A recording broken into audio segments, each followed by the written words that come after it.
My dear graduates, this year began with such hope and such joy. We had great plans for our university. We knew exactly the great strides that we'd be taking together. Who could have imagined the way it would end? This is a different world than the one we inhabited just a few months ago.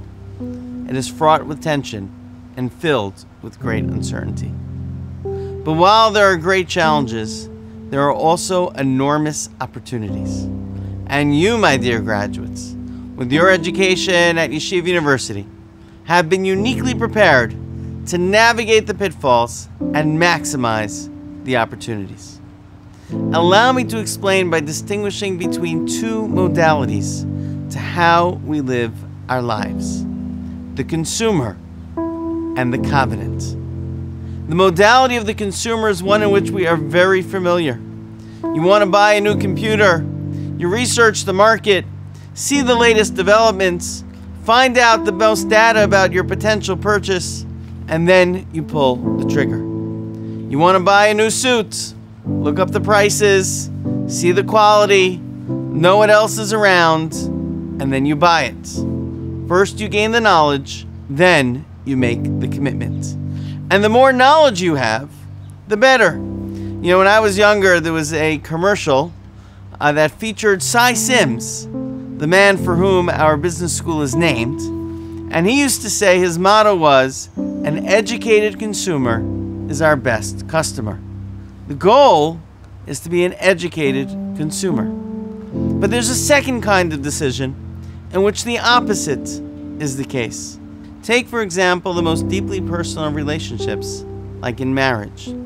The essence of a loving, meaningful, and inspiring relationship is when two people come together in honesty and openness, giving each other access into the deep recesses of each one's heart and soul.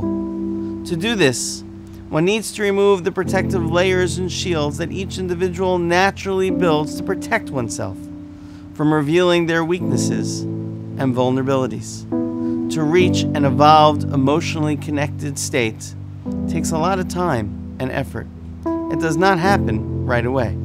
But the key ingredient in all of this is commitment. For without commitment, one would never reach the level of trust and the amount of work that needs to be put in to uncover the layers underneath the surface. It is the opposite of the consumer model, in which knowledge leads to complete commitment. Here, it's complete commitment which leads to knowledge. And that is the joy of discovery. C.S. Lewis, in his book which describes his grief after his wife passed away, noted that what he misses most about his wife is the way in which she surprised him. It was not what he knew about her already that excited him. It's what he did not know. It was the alterity. It was the mystery. It's the different and unexpected ways in which his wife grew and evolved, which pushed him to grow and evolve as well. In the Jewish tradition, the consumer model is found all throughout the biblical stories. From Abraham purchasing Marat HaMachpelah to Boaz acquiring the rights of Elimelech's inheritance. It is crystallized in the laws of Kinyanim, as found in Seder Nezikin. The model of the covenantal, however, is found in our acceptance of the Torah. The Jewish people said at Mount Sinai, "Na'aseh v'nishma," we will do, and then we will understand. Commitment preceded knowledge. We did not know what was in the Torah. We did not know where it would take us, but we accepted it. And this commitment drives us to explore, study, and grapple with the halacha and its life prescriptions. Hours, days, years, lifetimes, centuries have been devoted to poring over its words and adhering to its directives. The Medrash teaches us that God first gave the other nations an opportunity to accept the Torah. One by one, they asked him first what was in it, and eventually they rejected it, as they judged its dictates as running contrary to their nation's nature. But the Jewish people said, "Na'aseh v'nishma." We committed, and then afterwards we grapple with understanding. And that's the difference. Do we approach Hashem and the Torah in a spirit of utility or mystery? Do we see the Torah as an object to consume, to own, to possess, to use for our benefit? Or is it a gift to explore, to delve into, to uncover, to grow from?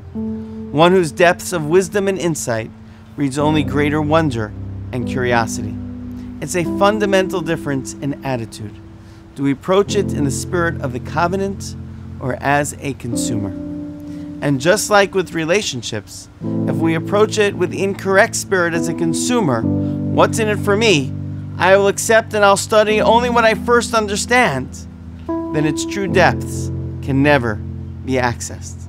Now understand that there's a comfort in consumerism. You know the product, you read the warranty, you have the instruction manual. There's very little risk. In the covenantal, however, there is exposure, vulnerability, and uncertainty. There is risk, but the upside is different as well.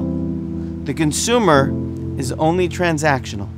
The covenantal is transformational. And while both modalities exist in our lives, each carries its own distinct characteristics. The consumer values detailed knowledge, metrics, research, analytics. It mitigates risks and prioritizes the known and certain. It views success as quantifiable and envisions stages in life as stepping stones or rungs one climbs up on the ladder of success. The covenantal, however, emphasizes other values: resilience, empathy, commitment, loyalty, curiosity, discovery. Life is a journey without a set destination, with a set of values to guide us when approaching its necessary twists and turns. To my dear class of 2020, your Yeshiva University education has prepared you for a lifetime of great personal and professional success. For years, you have attended classes, pored over books in the library and Beit Midrash, and developed lifelong friendships working together in student programs and activities. Your years here were joyful, challenging, edifying, enlightening. You have pursued truth and acted with chesed. You have found teachers and mentors, guides and rebbeim. You have learned more about yourself, your strengths, skills, talents, and abilities. And you have been inspired to use all of the gifts that God has granted you to make a difference, to be a leader in the world of tomorrow, to realize your destiny as a person of great import and impact. You have not only been taught how to succeed in a consumer market, but also readied for a life of the covenant. You do not only have the skills and resume to land the great job, but the set of values to live a meaningful and purposeful life. And in this new coronavirus world, the importance of these values is even more accentuated. No one knows where the world is going. The destination is unclear. But in a world consumed by fears of additional waves, you have a moral compass that will help you navigate through the uncharted waters ahead. The famed author Antoine de Saint-Exupéry once wrote that if you want to build a ship, don't drum up the men to gather wood, divide the work, and give orders. Instead, teach them to yearn for the vast and endless sea. This is what we have given you at Yeshiva University. Consumers simply know how to buy labor and build ships. But the class of 2020, members of our covenantal community, you also yearn for the vast and endless sea. My blessing to you, my dear students. You are living through a challenging time, brimming with opportunities. May Hashem bless you with good fortune and happiness.